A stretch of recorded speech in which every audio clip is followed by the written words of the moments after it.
বিশ্বকাপের আগে এক হাই ভোল্টেজ ম্যাচের সামনে ব্রাজিল। কার্লোর দল বিশ্বকাপের জন্য কতটা প্রস্তুত, তার অ্যাসিস্ট টেস্টটি হবে ফ্রান্সের বিপক্ষে আগামী ম্যাচে।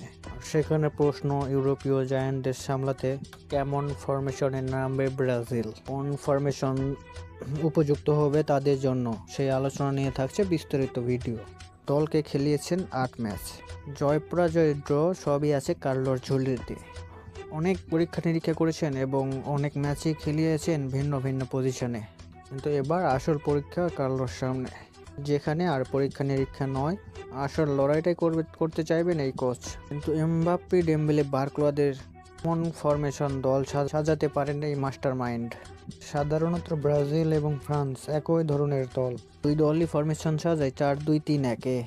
এই দুই দলের উইং এবং আক্রমণ ভাগ শক্তিশালী, দুই দলই আবার ডিফেন্সে শক্তিশালী। ফ্রান্সকে এগিয়ে রাখে কিলিয়ান এমবাপ্পের মতো এক লিটল ফিনিশার, যে জায়গায় ভুগছেন ব্রাজিল দল। আবার ফ্রান্সের মিডফিল্ডারদের ওয়ার্ক রেট প্রচুর, তাই মাঝে মাঠে অনেক কসরাতে হবে ব্রাজিলকে। এই ক্ষেত্রে যদিও বড় দলের বিপক্ষে 3 জন মিডফিল্ডার খেলায় ফ্রান্স দল, উদাহরণ হিসেবে সাম্প্রতিক দল আর্জেন্টিনা স্পেন ম্যাচের একাদশ দেখলেই তা অনুমান করা যায়। অপরদিকে মাঝমাঠে হেরে যায় আবার ব্রাজিল। ফ্রান্সের মাঝমাঠ অনেক দক্ষ এবং শারীরিকভাবেও পরিশ্রমী, তাই চ্যালেঞ্জটাও থাকবে কার্লোর জন্য।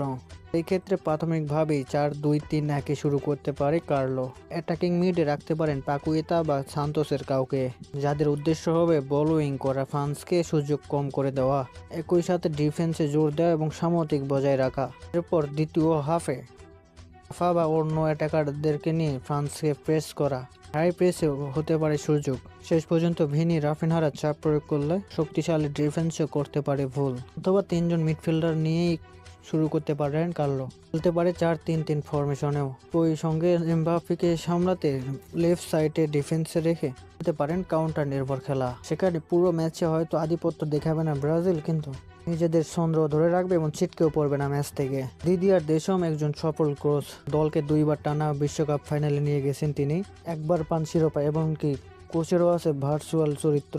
আবার ফ্রান্স দলের পারফর্মার ও তারকার নেই কোনোটারই অভাব, এই অনেক আগে থেকেই সঠিক পরিকল্পনা করতে হবে কার্লোর। এবার দেখা যাক কেমন পরিকল্পনা আসেন এই ইটালিয়ান মাস্টার মাইন্ডের থেকে।